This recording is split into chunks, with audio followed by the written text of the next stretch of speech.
And I just started hanging with him a lot, and we fell for each other.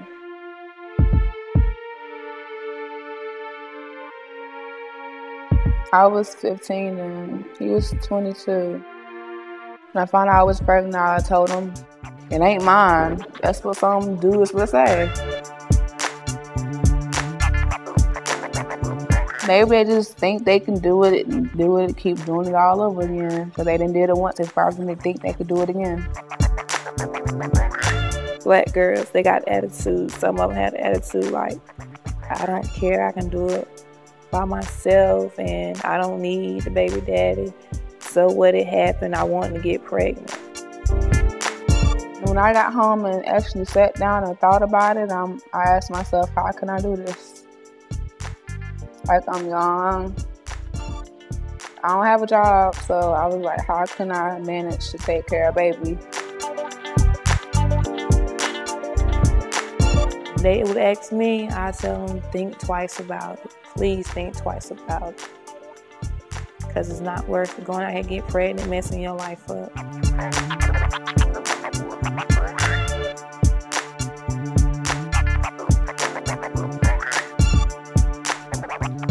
Teen pregnancy costs North Carolina taxpayers more than $300 million a year. Most of that spent on the children of teenage mothers for things like health care, welfare, and prison. The teen pregnancy rate is higher for African Americans than any other racial or ethnic group. Our focal point, revealing insight from teen moms living in low-income communities where teen pregnancy is most prevalent. My name is Monica Johnson. I'm 16 years old. I'm from Durham. I want to become a singer. I want to be able to see myself on TV. I really do. When she was 13, Monica's father left her mother.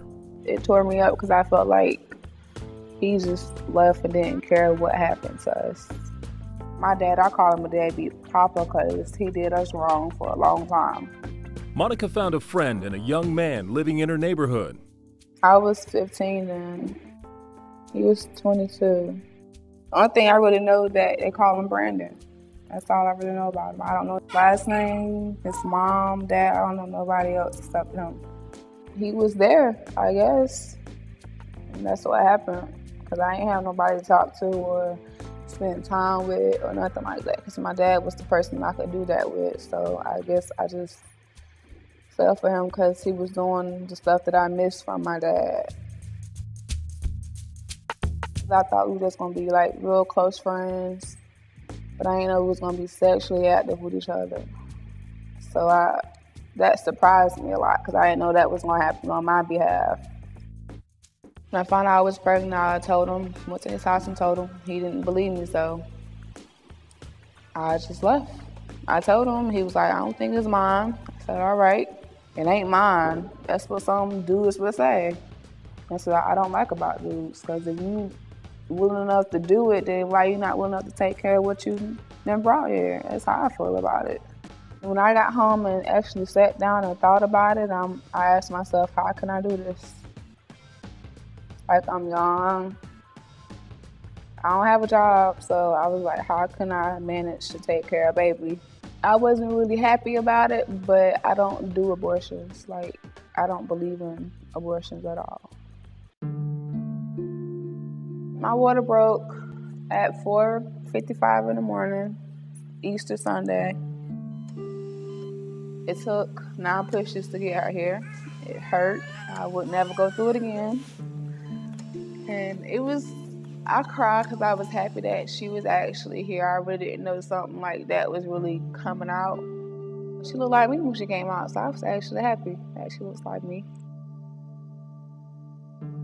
It changed everything about life when I had my baby. I feel like I'm a grown woman. I have to do what grown women do. So I got a responsibility now. I have to do for my child. Even though I'm only a child, but I done brought her in the world now. I have to take care of her too. In a moment, meet the role model who helps Monica. I was 13 when I got pregnant.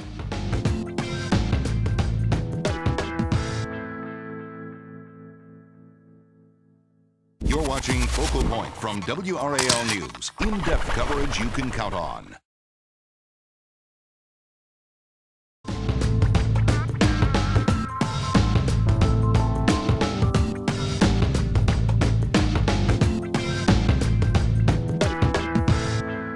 Monica has a sister who is 6 years older and who got pregnant at 13. But seeing her sister go through that didn't deter Monica. In fact, she sees her sister as a role model, in part because of her success as a teenage mom. But that just scratches the surface of a family history that says much about the high rate of pregnancy among African American teens. My name is Ebony Williams. I'm 22. I was 13 when I got pregnant. The reasons will sound familiar.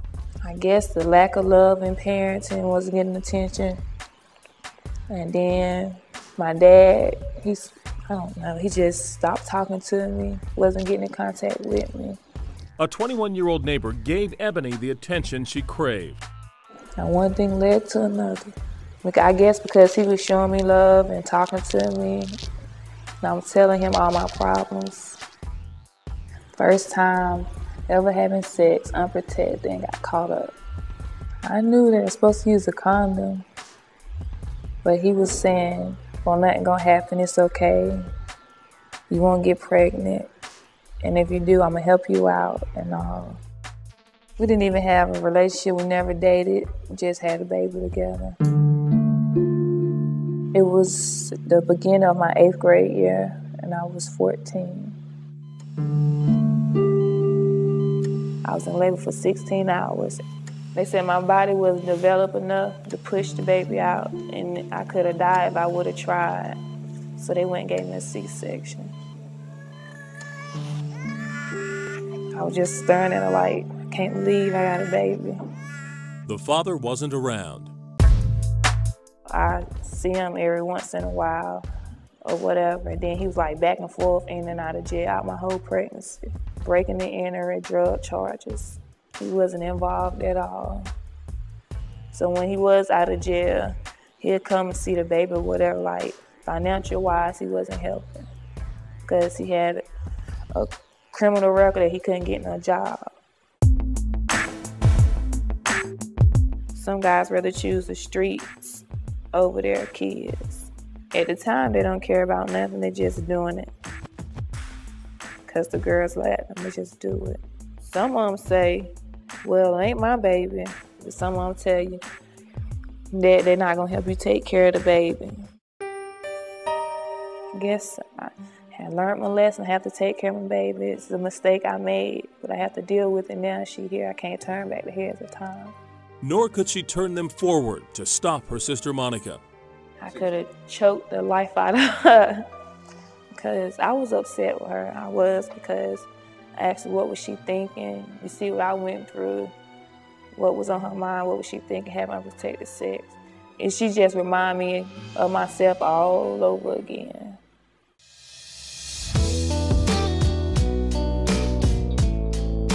Ebony and Monica are reminders to their mother too. I was 15 when I got pregnant with Ebony. It wasn't planned. It was like a first-time thing, and then here come the baby. Just something that happened. The father was an older man. I think he was 21. As far as him helping out with her, to him, she doesn't exist. I'll put it like that. No help, no diapers, no nothing. Selena was born to a teenage mother too. I think she might have been about 16 or 17. By the age of, I think 23, 24, she had 5. She already had 5 kids. Like when I found out I was pregnant or whatever, my dad was just so hard on me. He was so hard on me. And my grandmother had to bring him back to reality. I mean, you know, my grandmother had to remind him. My grandmother was about 11, 12. When she had her first child, she had to let him know, you know, it's nothing going on now that wasn't going on back in the day, you know. So Selena couldn't stay mad at her daughter Ebony. Yeah, I was upset about it. I was real upset, but then you can't be mad because I was like, okay. The only difference is our age. She was 13, I was 15, so maybe things will work out good for her the way they did for me, so. She couldn't stay mad at her daughter Monica either. I talked to them. I put all my time into their lives, but you can only tell a child right from wrong. You can't bam it in their head. You can't make them. You can tell them as younger kids, but when they get a certain age, They take on their own identity. And they gonna do what they wanna do. Let me see y'all move, let me see y'all break, let me see y'all shake, let me see you drop. I see a lot of little teenage girls doing things they ain't got no business doing, wearing clothes that me being a grown woman wouldn't wear. And I'm asking, where's your mama, where's your daddy? And like I said, these parents need to step up on their games with these teenage girls, especially these girls. Basically, that's what I think it is. It's the parenting. They're not doing their jobs, raising these kids. Because some little girls I done met, they like 10 and 11 years old, talking about they done had sex. I'm like, where is y'all parents? Y'all talking about 10 and 11 years old having sex. The mama doing this, the dad doing this, and nobody's taking the time to keep an eye on their children. And that's what I'm seeing in my neighborhood as we speak every day. I done talked to some teen girls, some of them say, I just had sex with them just to have a baby by them. I don't want to be with them. I can do it myself. Some girls have that kind of attitude, and some girls want to get married, but the dude don't want to have nothing to do with them. I feel bad for them. For some girls, they just think it's a game. Like I know this one girl, she not even 20 years old and have 5 kids. Just having them back to back like it's a hobby. It's all about the baby. So they can have somebody to love and somebody to love them back. Some of them want to get pregnant, but they just don't know how hard it is. They would ask me, I tell them, think twice about it. Please think twice about it. Because it's not worth it going out here and get pregnant, messing your life up. But in my situation, I don't see it being as teenage parents bringing a problem, because maybe it's because I see we made it through it and we still making it, you know, getting by, you know. I look at my grandkids as being blessings. Next, the male viewpoint on African-American teen pregnancy. They're really looking for the sex. That's all they really wanted in the first place.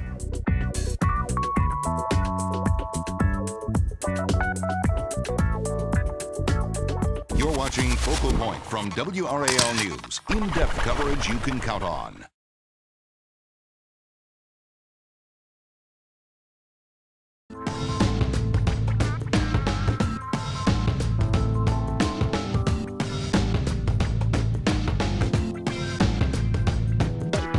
We couldn't track down the fathers of the children Monica and Ebony had as teenagers, but we still wanted to find out what African-American men think about teen pregnancy. So we got some help from 2 African-American film students in Raleigh, hoping to get more candid and open responses, especially from young men.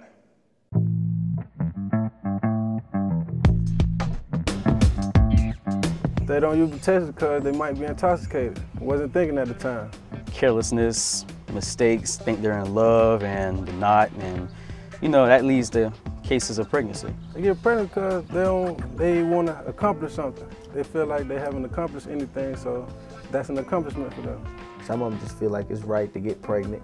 Most mothers got pregnant at a young age too, so they just doing what their mother did. They don't have the parents teaching them the things that they need to be taught.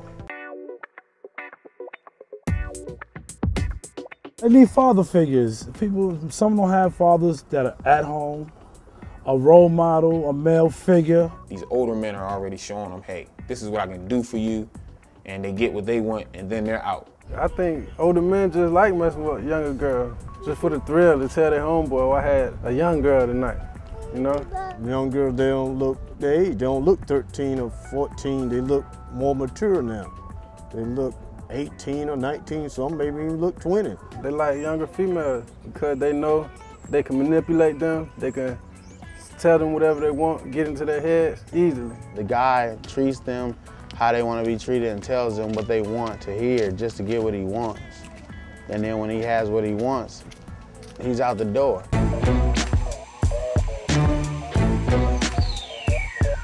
Because they don't care, don't have no morals, don't have no standards, no values. A male egotistical thing, that thing where I got so many notches on my belt, like they went out and did they conquered this many, and they could go around and brag, have bragging rights that, you know, I got this one, I got that one. It's probably how how they seen guys in their family act, so maybe they thought like, you know what I'm saying, this is how I gotta act when I get older.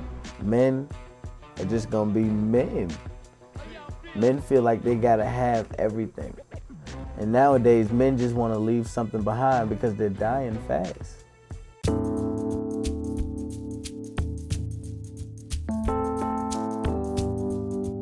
Some just scared to take care of their child.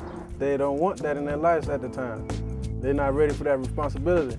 They just don't want to step up to the responsibility. Having a child, man, takes you in another mode. It takes you out your comfort zone. What can we do to change it? I don't know. I don't know. Begin with the parents, teaching at home. Can we depend on parents or a single parent living in poverty to show these young men and women the other possibilities life has to offer? Some of them never get outside the city limits, and that's hard to believe.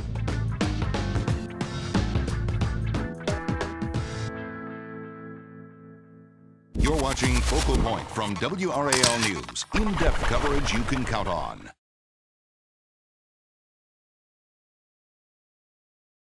To learn more about the issues covered in this episode of Focal Point, visit WRAL.com, click on News, and then Documentaries.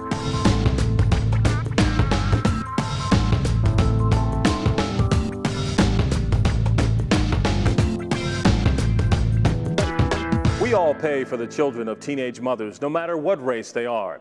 We all help pay for housing, food, and health care for Monica Johnson and her daughter. Prevention would be cheaper, but how do you prevent something that's been going on for generations and is influenced by so many societal, cultural, and economic forces? It's time to walk in the presence of God. Michael Page is pastor of Antioch Baptist Church in Durham. He's also a Durham County Commissioner. He first saw the cycle of teen pregnancy in his community 30 years ago. Page says mothers are rarely able to provide for their children. Why have 5, 6, 7 babies when I can only afford one? If that. Is that fair to the kids?